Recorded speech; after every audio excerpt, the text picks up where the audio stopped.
Yeah, so warm welcome to another Leadership Lounge. And this time it's on Zoom, record on Zoom, as you can see. And it is not a round table, even though we have four around here on this screen. I am personally very excited to have Caleb Schmidt with me as my co-host today. So this is the first time we host together. So this will keep us on our toes and we'll try and keep this dynamic and working together.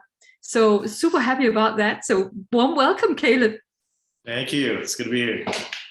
Yeah, so Caleb, many of you would probably know him. So he's been in Germany actually for 13 years, quite some years. I believe he was 8 years in Herrnhut.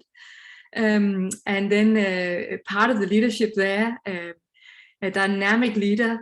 He's part of Firestarters as well. He's pioneered several things. He's pioneered part of the pioneering team also in Berlin and ran a DTS there not long ago. So we are so grateful for your leadership here in Europe, Caleb. So thank you for being here. Absolutely, it's great to be here. So yeah, this is part of the European Leaders Learning Community, and many of you would already know it. If not, then please do get to know more about what we do. There's great resources online on the Europe LLC website. You will find quite some actually on the Facebook as well, but we use Facebook really to communicate in between ourselves. I just checked it up, 1,182 as of today on Facebook. But please invite your fellow leaders here in Europe. It'll be leaders on any level, so even the newcomer that is just beginning to staff in a DTS, welcome them on board here and point them to the website as well. This week, or rather this month, we are focusing on leadership circles and the structure of YWAM, trying to grapple with that. There's a great LDX talk. LDX, that's a Leadership Development X for 10, so 10-minute talk by Lynn Green. How does or should accountability work in YWAM? And Dick, our own Dick, that is joining us here as well. He has a LDX on the importance of collaboration and cooperation and communication in pioneering and bases working together. So there's a number of just brilliant articles in there as well for this month. But I want to hand it over to you, Caleb, to introduce our two guests here that probably are fairly known in Europe, I would imagine. Yeah, we are privileged to have Steve and Dick. Now, Steve recently moved to North America, but has been here for a long time. And as Tove has said, is known by many, but perhaps for some of our younger leaders who are just stepped into different leadership, whether that is DTS or base leadership. We'd love to hear a little bit from you, Steve. Just where have you been? Where have you been located? What have you been focused on? And then we'll also love to get to know Dick just shortly, who is in Heidelberg in the Netherlands. But Steve, would you start and just share a little bit about yourself? Sure. Yeah. Thanks for inviting me. Yeah, a little bit about me. I grew up in London, England. Became a Christian at 13. Came into contact with YWAM at university. Actually, Lynn Green came to speak, and that put an end to my chemistry degree. Well, I finished the degree, but I got more excited about missions. And so, yeah, came on a DTS, and that was the start of a whole new life, really. I got married to a Canadian, spent a year in Canada, then came back we thought we were coming back to England, but there was no room in the inn. So they sent us up to Scotland, and it was Scotland that we spent a long time, 26 years actually. We had no intention of doing that. I was one of these leaders that got dumped in the deep end. Mm-hmm. And so, yeah, when the previous leader left, he written my name forward to lead the nation, and suddenly, overnight, we were dropped in, and we didn't quite know what we were doing or where we were going. But we had the biggest DDS we'd ever had. Half of them wanted to stay on staff, and suddenly, it just exploded. And I think over the years from that I just took on different leadership appointments. And so, for the UK and for Western Europe and for Europe, it's been a wonderful journey, actually. It wasn't until I was, I think, how old would I have been? 38, when I went to a 7-week course that Floyd put on in California. And that's where I recognized that leadership development was my focus and a passion. And so ever since then, back in 94, we started the LDC and young leaders training. And that's kind of been my story since then, really. Different elements of leadership development. And it's been a fun ride. Wonderful. I know you've been based in Southern Europe and Spain. That's right, yeah. We were there for 15 years. Definitely more sunny than where the rest of us are. We went to Spain because we didn't want to have to twist people's arms to come up to Scotland. Fair enough, it makes sense. People had to come down, and we had the retreat center there, and yeah, that was a fun time. Wonderful. As I mentioned, Steve and Reed have been a big part of YWAM Europe and its formation, being part of the global leadership team when that was around. Today's topic, especially, Steve has put out an article that we may be referencing to in this time, but we will also be up for the rest of you to be able to read it, and I would really recommend that. But we'll link that in the descriptions below. But thanks again, Steve, for being here and waking up early out in Canada. We also have Dick with us, Dick Brouwer, who's based in the Netherlands in Heidelberg. Dick, we'd love to as well hear a little bit about your journey in leadership in YWAM and what you're doing now a little bit. Okay, well, thank you for having me on your program. And I also did enjoy the place Reed and Steve really developed, and they were doing an excellent job in Malaga. So I was part of those Western European leadership meetings, and every year, usually October, when the summer was kind of finishing up here, we would still go to Malaga and just really enjoy a good time there. But I joined YWAM in 1988, which is also a while ago. That was also Heidelberg for my DTS, and then I stayed on. I thought for 2 years, but it got a little longer. The first years, about 6 years, I did full-time communication, mobilization. This was before the internet era. That did SBS, and then was asked to take on base leadership. Heidelberg is also one of the bit larger bases. I think at that time we might have had about 80 staff or so. Right now it's over 100. But was base leader for 11 years and was already part of the Western European leadership team. Then I was asked to take on national leadership role, which I also did for 11 years, in fact. Did the LTS in the meantime, staffed LTS, and I was involved with 4K. There was a season I was quite involved in some of these things as well, with all the Omega zones and all the things about that. Now I'm also convening with Frank Brouwer in Germany, convening a part of Western Europe, one of the areas or ACTs. And about 2.5 years ago, I was asked to take on more of a wider convener role for Europe. So I'm also convening YWAM Europe.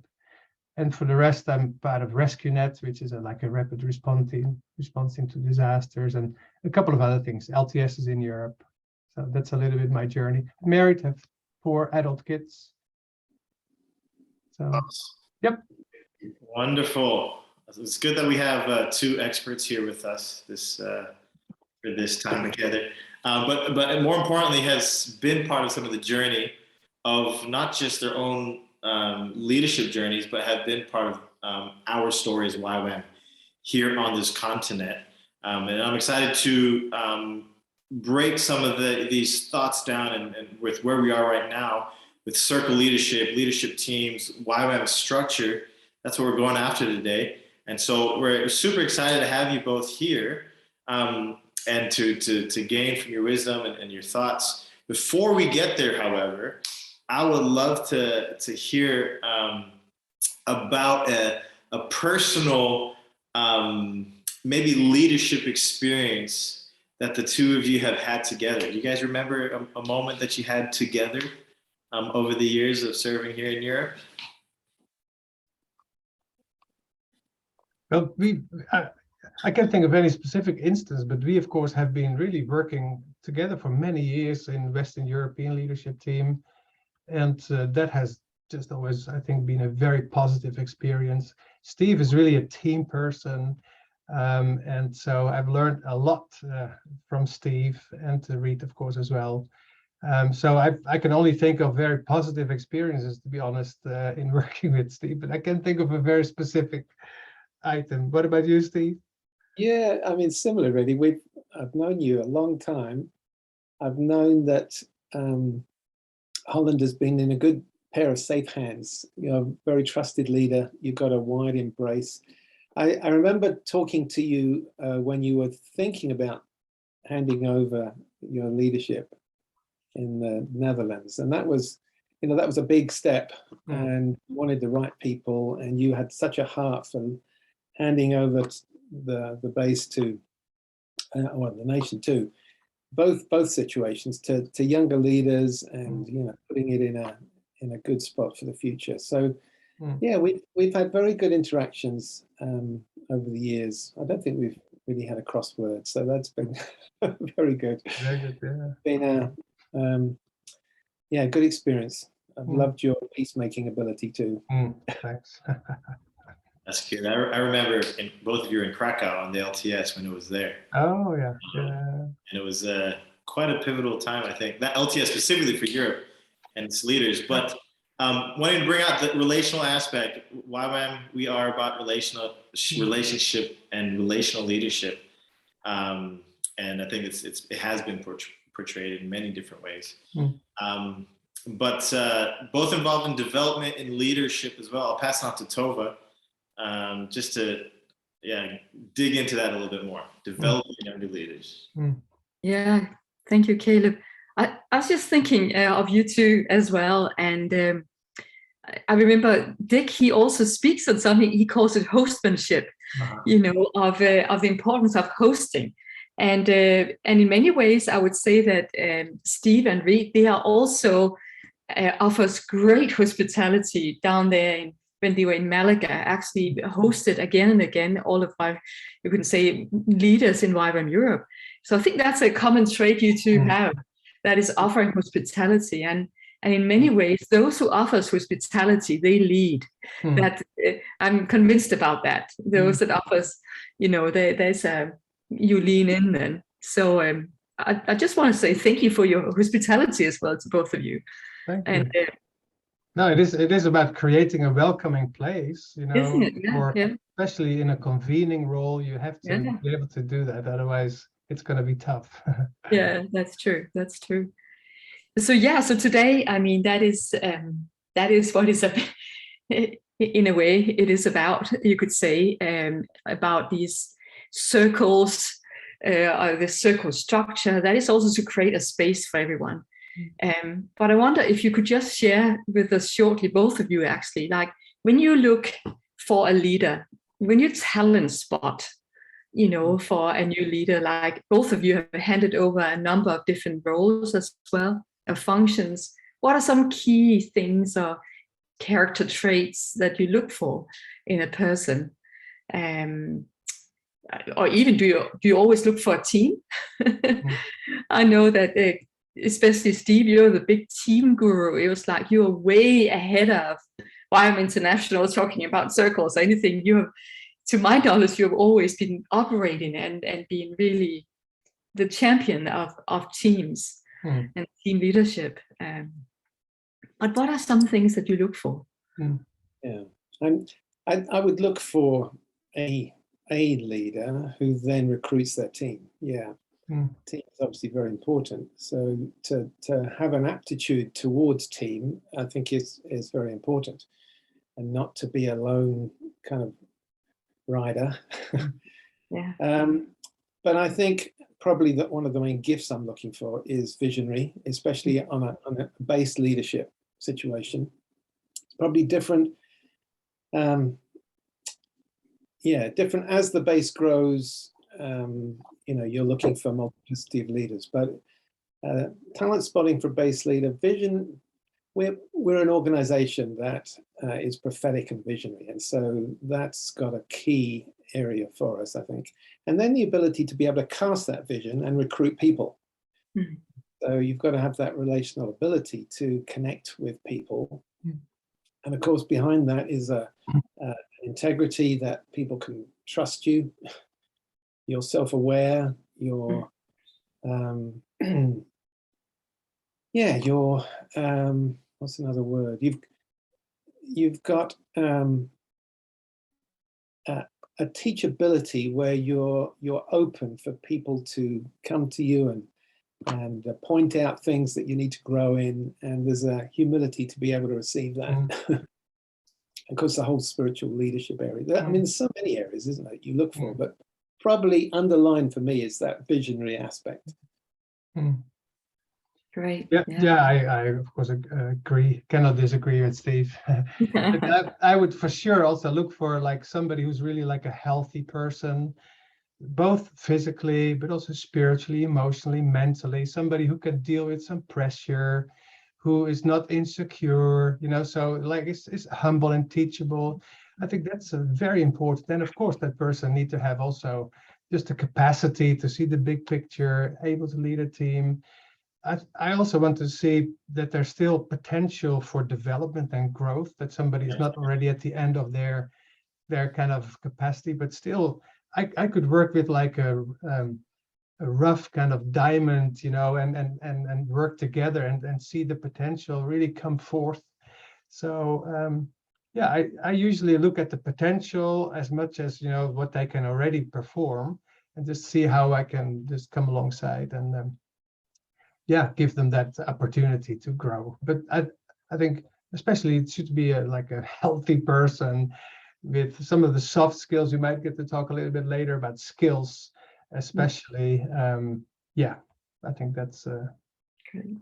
and there's an intuitive side to it as well, you know, just to just know and sense, you know, this person, and you do this in prayer as well, this person really has the gift set, the personality, you know, that can really lead a team or lead a base. Great, thank you. We didn't plan this, but Caleb, anything you want to add? You have been pioneering several things as well. What are you looking for? Oh, that's good. Good question. I think I grew up in a sports setting, so in high school and middle school, and for some reason I always leaned towards team sports, and that's probably realizing that there's some areas that I need other people that are faster than me or taller than me to do other things. I as well love team leadership. I think chemistry is very important in friendship. The ability to work together is something other than what's already been said with a healthy person, a visionary person, is connectivity and being on the same page of how we are going to implement decisions that we are making. I've seen, and I've been on teams that have, where that's been good, and I've been on the same team where that hasn't been good, and having to work out one another, but knowing that there was always trust in that person's gifting or in that person's leadership skill set. I think for me, what I've always looked for, it's probably to staff some of my weaknesses, is probably that pastoral element. People that can be open to hear the people that they're leading, or the followers, the community that they're leading. And so, yeah, that added on to visionary, and as well, a holistic, healthy person. I think those are very important together, the holisticness of it. Yeah. Probably in this new era with younger leaders too, kind of the emotional intelligence has been raised up. And I think if you don't have too much of that these days, you're not going to get very far. Exactly. I think that's right. That's very right. And if I could add one more thing as well, just from my little perspective, and that would be somebody that shows initiative. You know, I wouldn't appoint a leader who is not already leading somehow in pushing towards something. So just that seeing some initiative, you know, that's like, oh, okay, there's something there, you know. It's like, oh. Good initiative towards risk sometimes. I think that's what I look at. So yeah. able to push beyond their boundary and initiative. You obviously, before you really would kind of recruit somebody or challenge somebody to take on another leadership role, you want to have seen some of his or her performance and how they relate and do. I mean, you don't just recruit on paper. You want to see the person, really want to have a sense of what they are. But yeah, there's some of their values and things like that. Yeah. But let's dig into this whole circle leadership, Caleb.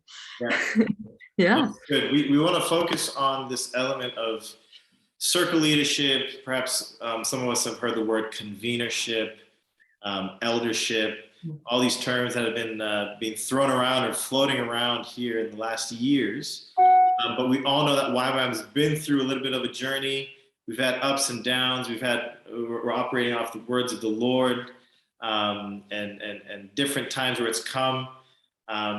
And 2001, whether we had that word for alignment of the Niagara Falls, the Lord in His mercy redirecting us. And as I look at the structure, I stem a little bit from there. I'm sure there's so much more before. But this word of the tripod message that was brought in Nanning, right? Brought first glimpses of this new structure that we're going into, perhaps. And then again in 2014, when it was kind of more so brought in a more concrete way, to the extent of concreteness that it was brought. But the tripod message, really emphasizing relationship, really emphasizing eldership and freedom in the spirit, to set up for what we imagine God's wanting to do through our mission, not as an organization alone, but as a movement, right? Having prophetic words of 200,000 being sent out of our mission, right? I've heard some of those words that came in from some of those meetings, from times of fasting and prayer of the global leadership team and bringing direction. And here we are almost 20 years later of the word that's been given to us as YWAM. And to some point, we're still looking at God. How do we walk this leadership structure? I think it comes down to interpretation. But we'd love to hear from Steve and from Dick some of these journeys. I know, Steve, you were probably at some of those meetings with the global leadership team. I wonder if you could start and just kind of paint a picture a little bit of how did we get here to circle leadership and that being our model that we're desiring to go. What are some of the reasons? Is it expansion? Was it setting up for the future of our mission, with many more coming to our mission? Was it just troubleshooting? Was it, what are some of these elements of how we ended up here? Perhaps you can share a little bit about some of those meetings and where it's come from. Yeah, it was a joy to go to some of those global leadership team meetings, and I do remember the tripod message, and just thinking of, that you mentioned freedom in the spirit, which we wanted for, to go down to the grassroots and for people to be able to hear from God and to obey Him and step out. But that needed to be in the context of a spiritual eldership that was overseeing and encouraging, supporting. And it wasn't kind of a lone thing that you did. And then the third aspect of relationship, and that we weren't to control, we were to serve and to come alongside. And I guess since that time, there was much talk about eldership. And so that was probably the first time that we'd actually used the word and were hearing it. And every GLT after that, we were hearing this word elder. And Lynn led us in a number of kind of devotions around eldership. And it came to 2014. And I would put it down to maybe a little divine frustration. Where we'd done all this talking, but there was no change.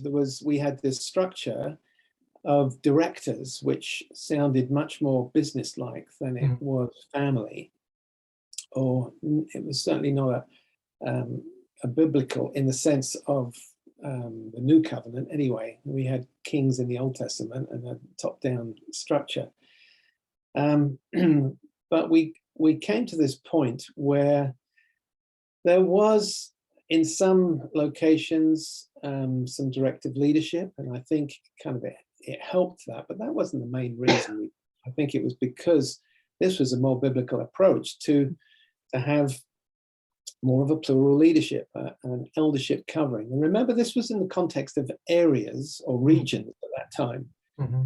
So we were only thinking in terms of regions, and we didn't want a director at the top of the region that was kind of guarding that territory, but it was shared out. And we had the opportunity of giving room for one another's gifts. And so probably in 2014, it was done a little bit rushed, perhaps, and lacking process. And I think some people around the world were maybe a little hurt, and it was a difficult time. But the heart behind it was, okay, we've been talking about it long enough. Let's get it on the road and get it started. So yeah, it's in some ways, depending on your own situation. So if you were in a nation that was much more geared up for team, and you had a democratic government, coming from UK. So I had a prime minister that was a greater of equals with a cabinet of ministers, and you saw a team there. So if you're growing up in a nation with a dictator or a very hierarchical structure, and man's the head of the home, the pastor's the head of the church, there's a president over the government, you got this model of top down. It cuts right across that, where you're a team leadership. You've still got those gifts in place, but you're balancing one another out, you're speaking into one another's lives, and it's not got this sense of being directive in that way. And so that's where we took out the term autonomy, we took out the term director, and all those business terms, and started thinking much more about family. And that's an overview of that 2014 situation. And it was then launched into trying to implement it for us specifically in different, what previous were regions, now areas, circle teams. Right, yes. Correct. But when some of the communication over the years that I have found, especially also from Lauren and knowing Lauren, and he's after all, he's the one who pioneered this mission, and he has just given us so much, to work with. But I've always known from him that whatever it takes to make room for more pioneering initiatives, for more growth, for increase, whatever it takes, he feels we ought to do that. And anything that is kind of stopping the growth, the multiplication, is just not right. And I even remember, and I think I referred to this also in my little TED talk, whatever it's called, to a letter. And I found a letter he wrote to our mission, maybe 2011, basically also talking to those that were leading or overseeing geographical areas and saying, you cannot say no to like pioneering teams or initiatives that come into your area. You just have to welcome and embrace that. But also a message, of course, to those who would be pioneering, to say, hey, get connected straight away with the new context, your new leaders, and don't just look back to your sending base. And even when I just found the letters actually that were written around 2014 from John Dawson, Darlene, Lynn, Lauren, after these meetings in Singapore. And it was again so helpful and insightful. And Lauren literally says a couple of times, a kind of repeated phrase in his letter there. He says, we are moving toward a more and more open structure, making room for younger generations, making room for the next generations. And he was stressing that and basically saying, let's not be in the way as the generation of leaders that was maybe part of the global leadership team or global leadership forum, but let's see how can we serve in a structure that really makes room for the emerging generations, because Lauren wants to give opportunity, seek growth. And yeah, I think that was the kind of for me capturing always the spirit that Lauren wants to make room for the next generation. And let's not put anything in the way, but let's find a support system or structure that can really help and release and protect.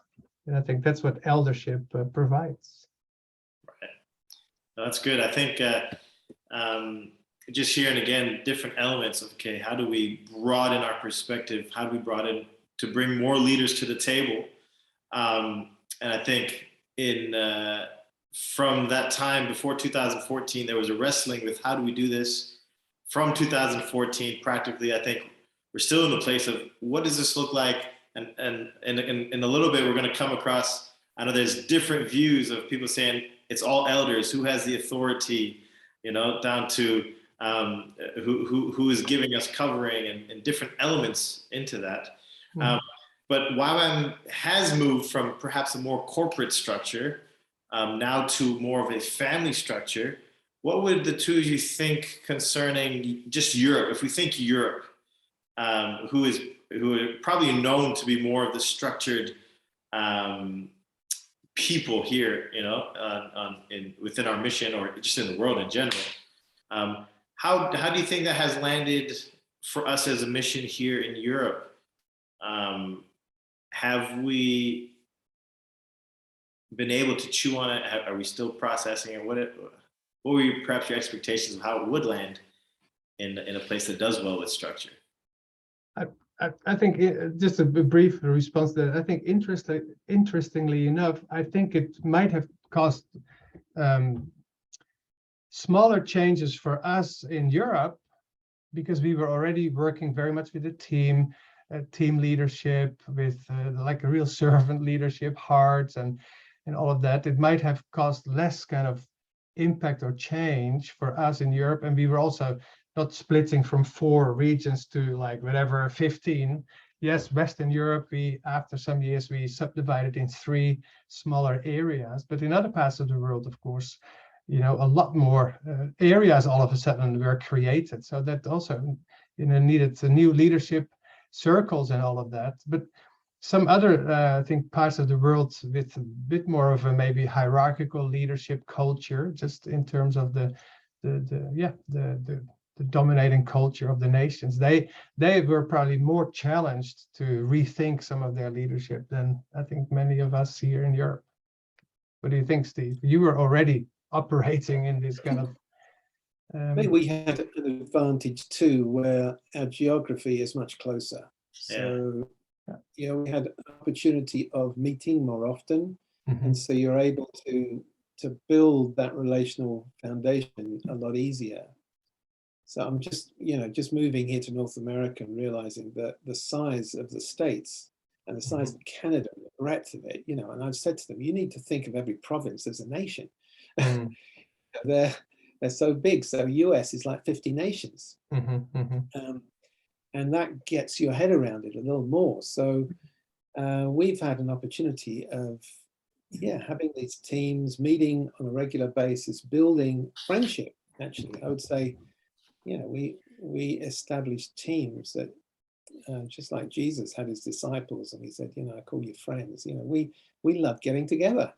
It was a joy to meet as a team, and that makes such a huge difference.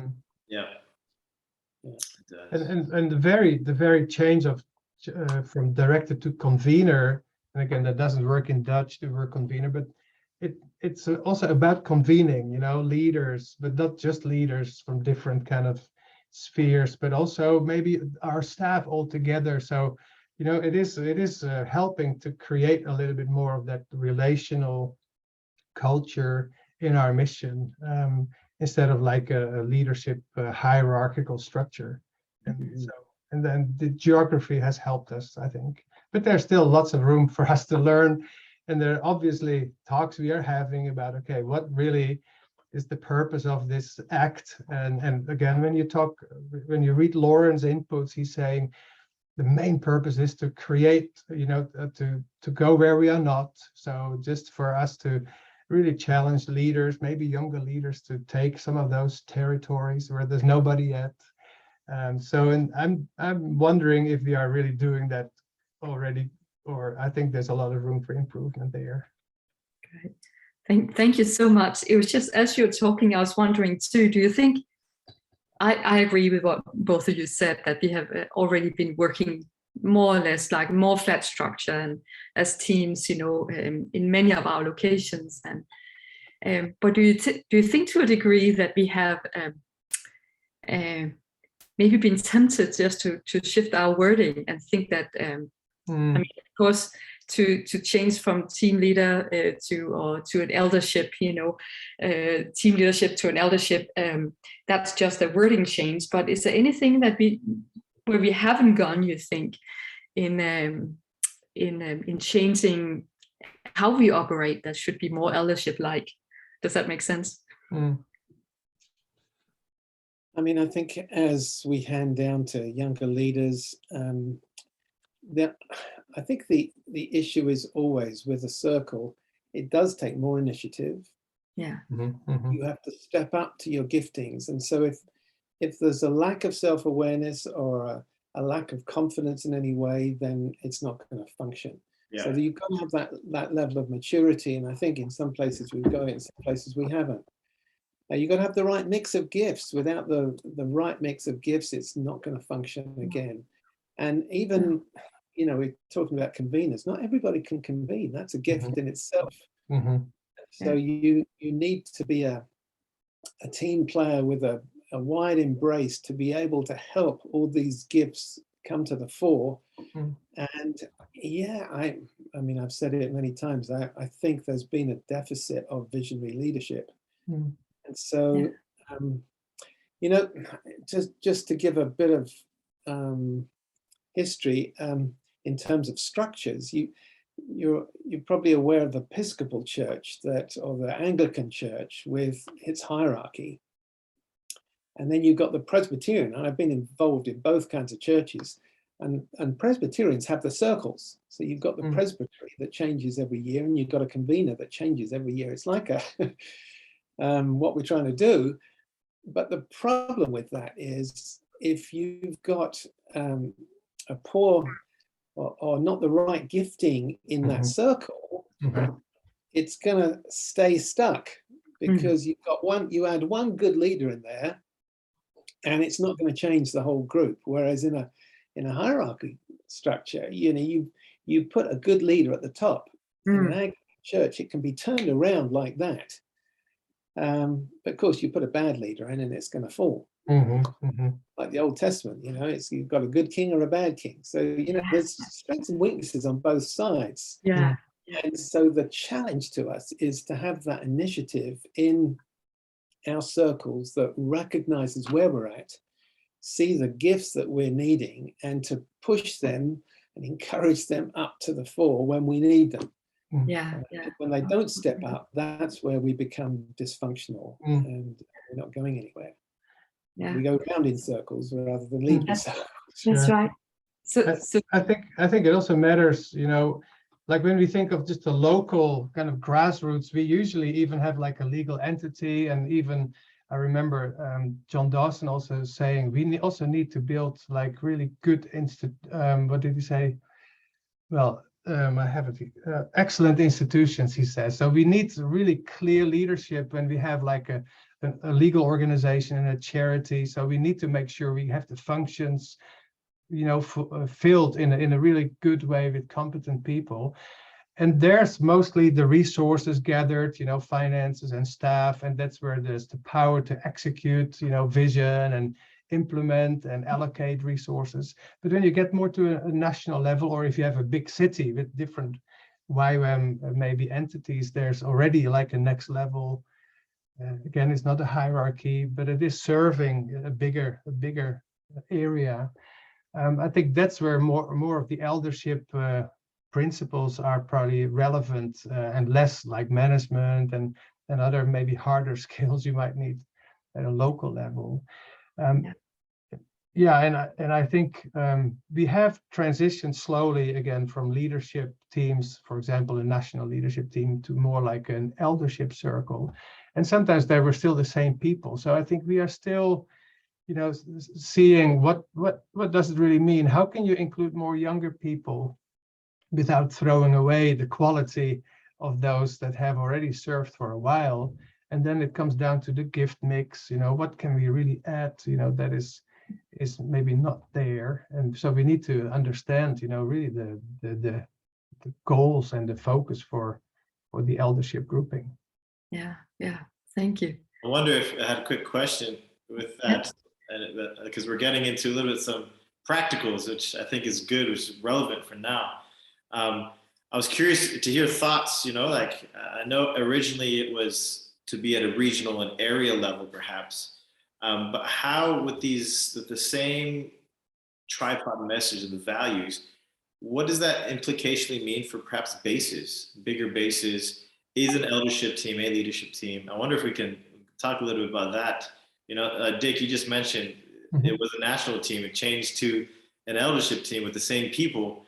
And coming back to Tove's question, are we just changing the words of what it is? But where is decision-making power? Is it in the eldership, or is it in our leadership teams of different levels? I'd be curious to hear some of your thoughts there on both ends, because I think sometimes we have just changed the name and the decision power is still with the eldership, but is it supposed to be there? Can I give you two examples from my own country? At the base here, Heidelberg, there is I think a good leadership team that really carried the responsibility both for developing vision, pushing out new teams, also the aspect of management and stewardship and all of that. Those 4 different categories that once, Steve, you're part of developing this beautiful document with the spiritual prophetic leadership, visionary leadership, relational/pastoral leadership, and operational leadership. That should all be in a leadership team of a local base, especially a bit of a larger base. You need all those functions. But then we also have an eldership kind of circle around that leadership team that gathers, I think it's once a month, with the leadership team or with only the base leaders. And just to look at some of the themes, the things that are important, that are playing, that are current. And in that sense, we have kind of 2 circles. One is more the LT that is carrying the weight of responsibility, and then the eldership is almost like an advisory council. So that's how it locally functions for us, and I think it's functioning quite well. Nationally, it was interesting because we also have one charity in the Netherlands which is governing both Amsterdam and Heidelberg and some of the smaller teams. But we did make some changes there, that we have formed a national circle now, which includes members from some of the other charities that are also YWAM in the Netherlands. So that's kind of more overseeing in an eldership capacity, like the family of YWAM Netherlands. But there's also a group with representational leaders, from those that are really part of the charity, and they form almost like more a smaller leadership circle that governs, the things that are part of the legal responsibilities we carry. And so I think every nation probably will have some sort of slight different application to the principles that are provided. And again, Lauren's heart and vision, I believe, in all of this is to see a releasing type of leadership that is really advocating young people, saying yes in principle, coming alongside. And I think that's what the eldership provides. Also the protection which is needed, the wisdom which of course is needed. But yeah, I think as long as we get the principles, we can find an application that is appropriate to our context. I have a question for you, Steve, actually, just along these lines, because I know you have referred to many times over the years. I've heard you talk about a team back in UK. I can't remember if it was Western Europe, or if it was base leadership, or if it was national, but maybe on all of them, where you have been working with very strongly with a team, and that basically functioned like an eldership team, more like what Lauren here has been describing, I think. of all kinds of different gifts and how you operate it. Is that true? And if that's true, what did your dream team look like, and how did it function? That eldership dream team. Yeah. Yeah. Can I just say something before I come to that? Yeah. I think this term eldership and elders, there's been a lot. That's where the misunderstanding is all about. Yeah. When I heard Lauren, what I heard him say was, we're not giving a title as an elder. So you don't leave the meeting, I'm an elder. When you're meeting together in that team, you are eldering. You are elders together. So from that perspective, whether you're a base leadership or a national leadership or an area, as you come together as leaders, you are eldering. Now the confusion is then we refer to senior leaders as elders. Exactly. Yeah. So that's why my proposal in this last article was that we come up with a term. I've been looking at the Jesuits and seeing that they call their older Jesuits senior Jesuits. So I thought, that would work with YWAM, senior YWAMers, who, when they step in or invited into one of those teams, are part of the eldership. It's not like we're inviting eldership into our leadership team. That leadership team is the eldership. Sure. That means it's eldership, exactly. More than one ministry. That's what eldership is. And so, back to, I've been privileged to have so many good teams. I mean, I've loved so many of them. Our team in Scotland, we were together for 10 years, basically. It was a national team. We had different gifts in that team. I think one of the key things was that we met twice a year pastorally to help one another grow and develop. And so those 3 days together, twice a year, we prayed and prophesied over one another. And sometimes that meant that person leaving and moving on to what God was calling them to.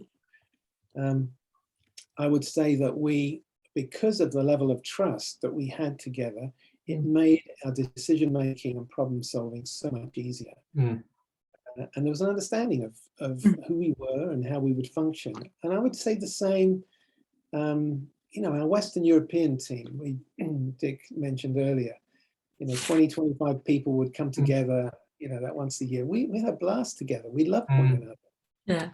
Yeah. We prayed together. We prayed for one another. We embraced Western Europe and reached out to those that were needy. We summoned people to go and visit and help out where they could. It was just that a context of listening to God and responding. And I think the advantage was that there were several of us that were full-time in that role. And so you've got time to invest in some of the situations that were needy. And I think if there's a negative of sometimes the circles is that we don't have full-time people involved in them, and you're giving, your 10% or something. And so when it comes to actually implementing what we feel God's saying, there's a limited supply of people or energy to do it. And so, but looking back, that was a strength, that we had people that were committed to work it through and implement and make it work. Yeah. No, thank you. That's very good. I think the proposal, as you mentioned in your article, I think is spot on. I think that the element of elder and eldership, even who can be an elder, I know you expand on that a little bit. Is an elder just somebody who was a base leader and is now on your advisory board, or can it be a young person of which you're wanting to draw from? I've heard that quite a lot as well. As how do we function elders and eldership teams and such? Well, that person becomes the elder as they come in. That's the thing. So you can have a young leader who's got gifts in a certain way. You pull them in and step into eldership. Yeah, exactly. Yeah, that's good. I think time is running by fast, and wanting to just again continue to hit on some of these practicals. I know we've hit on a couple already. Is an eldership team a leadership team? Is a leadership team an eldership team? In high debate, the eldership team is the extra staff that's around the eldership. I know in other places, the eldership team is people that are not only located in their own team or base and are drawing from different places, of people who perhaps keep accountability to the vision that the team may have. I was wondering if there was any comments concerning, perhaps power, like who makes the last decision? Sometimes in YWAM, we think of power as a bad thing to talk about, but perhaps in an ACT, for some of those that are watching in ACT, what are some of the decisions that should be made at a circle level, and who makes the final call? I know that has come up in different places, especially for some that have experimented with having eldership teams on base, being the leadership of a base. Should that even be? Should an eldership team be the leadership of a base? What are your thoughts on that? I would say, the base has a lot of decisions to make. And as you go up the levels, you have less decisions and less power. and less power. So an area is embracing, a number of nations, and so they're guarding the values. They're looking at situations where they've been asked to come in because there's a conflict or a difficulty. But there is that aspect of what is God saying to the area. And so there's still an opportunity for corporate vision and for us to link together. But I would say that the areas don't have a huge number of decisions. It's not like a base where you're meeting as a leadership team every week and you've got a list of decisions that need to be made. When you go up levels, it's not quite the same. Yeah. But I would say the principles of eldering are the same on whatever level you're at. If you're a plural leadership, then you function with those same principles. That's good. Just also give you an example at an ACT ACT level, like for our area in Western Europe. We also recently we prayed about, okay, where are we not, even which nations, and Luxembourg is one of those, and we felt together, and you always seek consensus. I think that's at any level. You seek consensus before God. You look at the wisdom side, what information can be gathered, and also the revelation side, what is God saying? Try to discern and get the consensus. And I think if you cannot reach consensus there, it's helpful to have a principal leader who says, okay, having considered all the inputs, and let's go for this. But at an area level, I think it's mostly then if we decide, okay, let's look at Luxembourg. It's more an invitation to the nations and say, hey, this is something we feel strongly about for the coming season. Would you prayerfully also as nations consider, what can you do in Luxembourg? What could you invest into this nation? Could there be maybe a few of us working together? So I think it is more inviting. It's certainly not imposing. So there is, in that sense, more an expectation that those who are participating in the circle, and that's why it's important to still have a representational aspect of it. And like we have at least a few representatives from each of those nations, that what you agree to together, that they can take that back into their own nation. And there's a connection, there is an embrace. And if you miss that, then I think it is really difficult to expect for any implementation. And I'm reminded of the days when I joined YWAM 30 plus years ago. Heidelberg had a leadership council, which was more like an eldership team, but there was no representation. There were no leaders from departments or ministries were actually in that eldership team. So they were making all these beautiful decisions, but they were not in the place to even execute any of it. So I think it's always important to keep the connection with those who are actually part of doing it, and not only those that have the wisdom maybe to make good decisions. So even at an area level, it's good to have representation, and then still look at the different giftings to make sure that you have just a good balanced team. I would say though that there is spiritual authority and power, if you want to use that word, where there's dysfunction. Area has the authority to step in and deal with dysfunction. It's the same on a base. You don't just let things go. Trust that God's going to intervene some way. No, we put you into that role so that you're going to be the person or the people to be able to deal with it. So there's this myth that there's now no authority anymore. Well, that's not the case. It's a plural authority, and we have to discern before the Lord how we use that authority in a serving way. But we definitely should be taking initiative with the issues that are arising, the problems that we see. So Agreed. So it's not anarchy we are looking at here. I have heard that, but let's take a few more comments, because maybe we can we'll just let you, we don't have to have both of you comment on all of them, but we have some statements we've heard around in Europe. So one quite strong statement, and excuse me, or especially you boys, one person said, I think we just castrated leadership.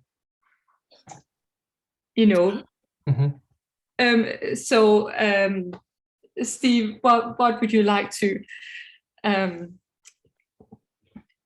respond to that statement? There was in moving from one leadership style to the circle eldership. I'm not exactly sure where they're coming from when they say that. And it's obviously a misunderstanding of the structure. So they're looking, maybe they've had an experience where elders in a team were passive and were not dealing with an issue. It could be that they have a more positional view of leadership, and so they're looking for the one person to step in and tell them what to do and how to function, which is we've stepped back from that kind of directive style, and so we're more in in a team setting. It would be good to know where they're coming from to be able to say that. But I would say that there's more authority now than there was before. We just have to get used to the way of processing that. Yeah, great, thank you. There's another one here, and you can have this one, Dick. The circle structure exhausts the apostolic gift. It tires out the apostolic gift. Is another. Because of the perception that there cannot be any vision at an area level or at a field level. Is that kind of the idea, that there cannot be like that apostolic leadership? I think maybe indeed in creating this structure, there's a greater just faith somehow in also in the local leadership, who carries the vision for a ministry or a base, that they will actually hear from God what is right to do, and that it is maybe not so much coming from the top. So in that sense, of course, I think it's a good move. But we've already discussed, I think last year, 2 years ago, at the global level in some of our eldership meetings, that there's still place for some vision and direction, at an area level or even at the field level. So let's not be too shy about that. But again, we are not in a positional leadership. We are not directors. We are not imposing, but we are really inviting people into a vision of God. And I think that can be done at any level. And the apostolic gift will just find its way to be expressed. I think part of the question might also come from a perspective of because nobody has authority on a circle, the assumption that because nobody has authority on a circle, the apostolic person is shoved to the side because perhaps they're some of the loudest of vision or such. But I think Steve hit on it well. The makeup of individuals on the team that show up to a meeting that are bringing initiative I think is a key element that I'm just taking away from this is it's not taking leadership away. It's a greater invitation for people at the table to walk in who they are called to be as a leader, without insecurities, without the need for somebody to perhaps make a decision for them even. And I think it's an invitation to that. We've also addressed another one of the statements that have been made. It's the same structure, just new names. Is there anything additional to that you would like to encourage perhaps us as YWAM Europe as who maybe think of that way? I think there always can be a tendency to control as a leader. And people can put you on a pedestal as well and expect you to give the answers. And so that there could always be that just a change of title and I'm just going to function in the way I've always functioned. Well, you know, my hope is that people would have a little bit more humility and recognize that, you know, the team element adds so much to a leadership. Yeah, we've got to move to a more inclusive and interactive and agreeing, discerning together mode.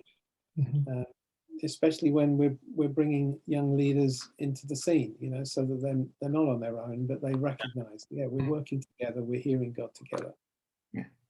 I think it is still a challenge, though, also in some of the expectations of rotating conveners roles and all of it. I think we are still really trying to see how does this work. And on paper, it looks great to change the convener every 2 years or 3 years, but we've also seen, you know, that sometimes, you know, we have a gifted convener and you don't necessarily want to just have to follow, you know, the paper rule to turn, you know, to rotate. So I think we are still discovering how this works well, you know, yeah, who is gifted, you know, to convene a team. That is not just anybody who is gifted altogether. You know, there could be somebody with a prophetic gift, maybe gifted as a convener, or with an apostolic gift, or with a pastoral gift.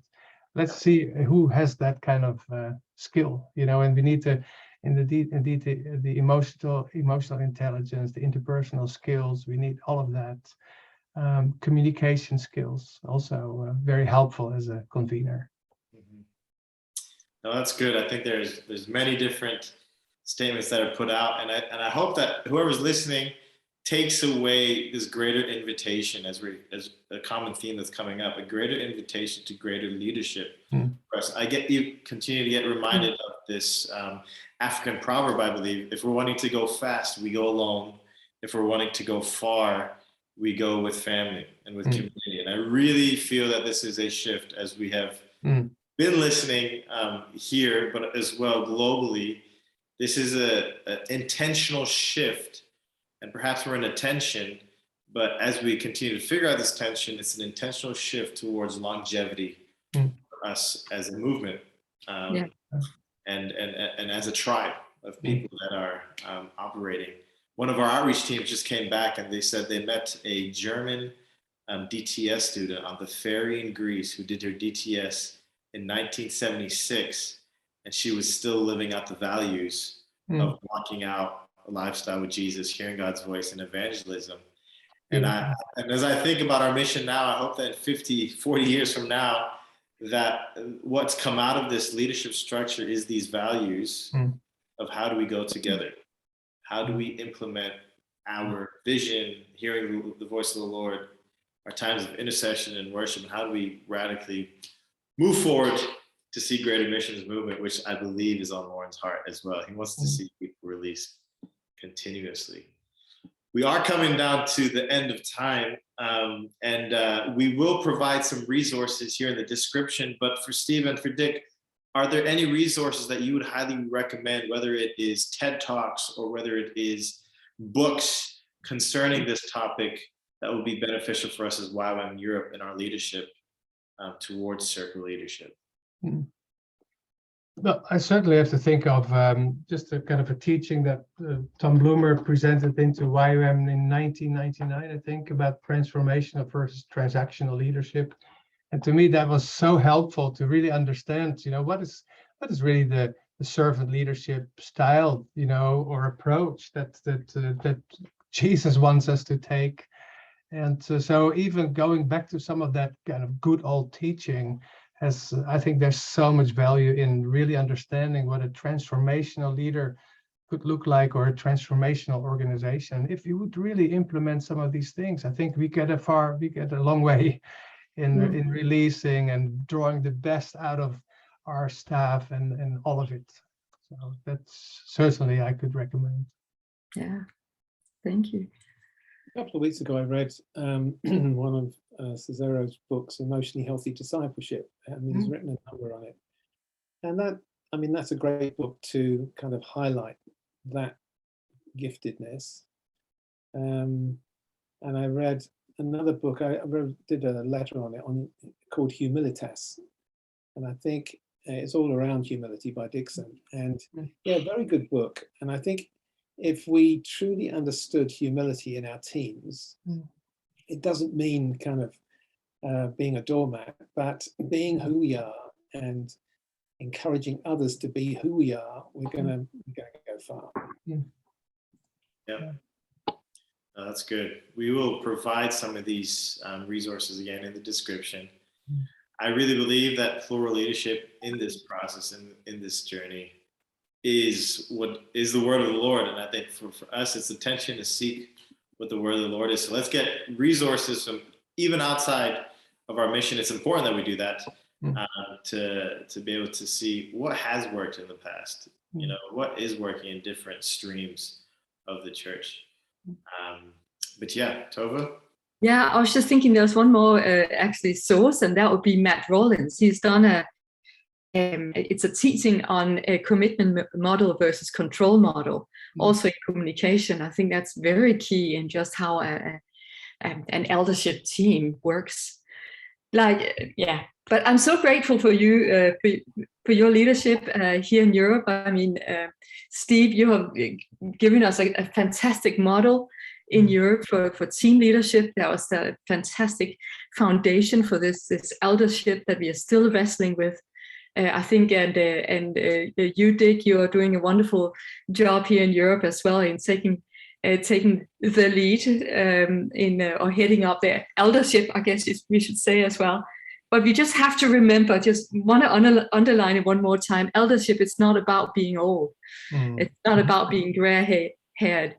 And you won't walk away from, oh, I'm an elder there. It's like you are eldering when you are together. That's where the eldership actually happens.